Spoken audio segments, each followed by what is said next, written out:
Туркменистан стал лидером международного шахматного турнира «Ашхабад-2025». Turkmenistan Ashgabat 2025 xalqaro kuch yarışının yengilchisi oldu. Туркменская столица приняла международный турнир, собравший юных спортсменов из 11 стран. Turkmenistan'ın paytaxtı 11 devletden gelen yaş turunları xalqaro yarışda cemledi. Здесь состязались 129 участников в трех возрастных категориях – до 8, 10 и 12 лет, среди мальчиков и девочек.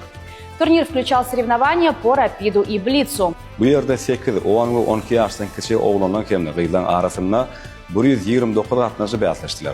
Yarış kuştun rapid blitz görünüşünden geçirildi. По итогам турнира национальная команда Туркменистана уверенно заняла первое место в общекомандном медальном зачете, завоевав 19 наград, 7 золотых, 6 серебряных и 6 бронзовых медалей. Neticede Turkmenistan'ın milli yığılma toparı cemi 19 medal, 7 altın, 6 gümüş ve 6 bronz kazanıp umum medallar sanığında anlamlı birinci orunu eğledi. На втором месте сборная Узбекистана, в активе которой 7 медалей. İkinci orunu 7 medal kazanan Özbekistan'ın yığınlısı aldı. Третье место у команды Казахстана, также с 7 медалями, но уступившей только по количеству золотых наград.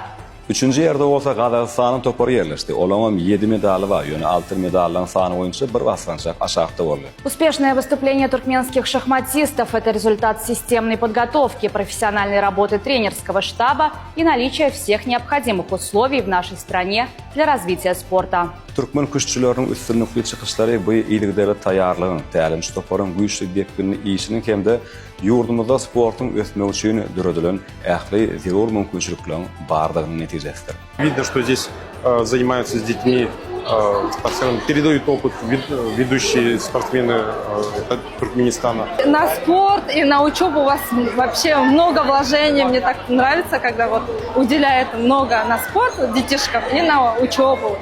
Мне понравилось очень. Не хочется уезжать, но придется, да, ну, дома детки, конечно. Where you can see the building, the car, the roads is very clean, and then the people also is very good.